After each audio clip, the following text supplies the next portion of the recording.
I'd like Egypt to take people, and I'd like Jordan to take people. You're talking about probably 1.5 million people, and we just clean out that whole thing. Donald Trump কেন গাজা সাফ করতে চান? এই প্রশ্ন আজ পৃথিবী জুড়ে শোরগোল সৃষ্টি করেছে।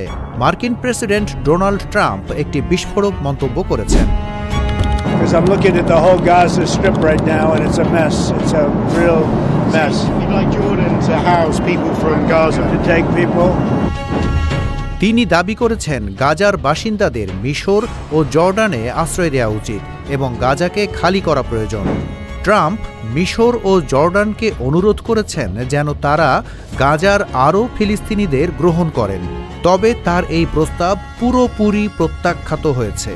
ট্রাম্প সাংবাদিকদের বলেন, আমি চাই মিশর গাজা থেকে আরও মানুষ নিয়ে যাক। প্রায় 15 লাখ মানুষ গাজার মধ্যে আটকে আছেন, তাদের অন্য কোথাও সরিয়ে নিয়ে গাজাকে খালি করা উচিত।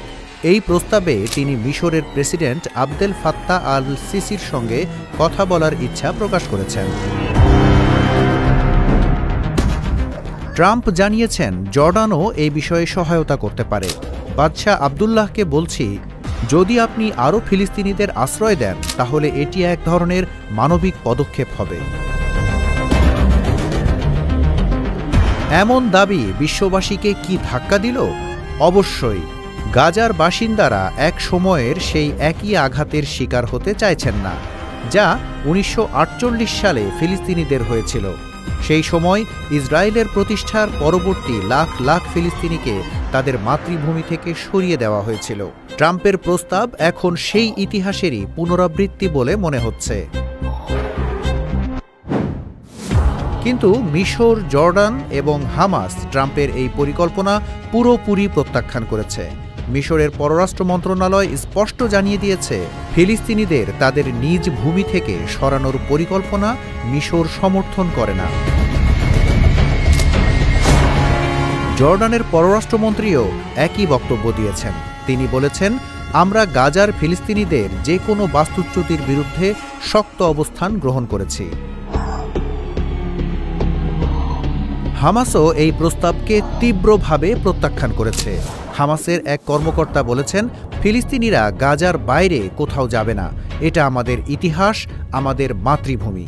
তারা মনে করে ট্রাম্পের এই প্রস্তাব ফিলিস্তিনিদের সংগ্রামকে নষ্ট করবে এবং তাদের মৌলিক অধিকার ক্ষুণ্ণ করবে। ফিলিস্তিনের পশ্চিম সমর্থিত প্রেসিডেন্ট মাহমুদ আব্বাসও ট্রাম্পের এই প্রস্তাবের বিরুদ্ধে কঠোর মন্তব্য করেছেন। তিনি বলেন, আমরা আমাদের মাতৃভূমি ত্যাগ করব না। তার কথায়, গাজার মানুষ তাদের দেশ ও স্বাধীনতার জন্য লড়াই করবে, তারা মায়ের আঁচল ত্যাগ করবে না।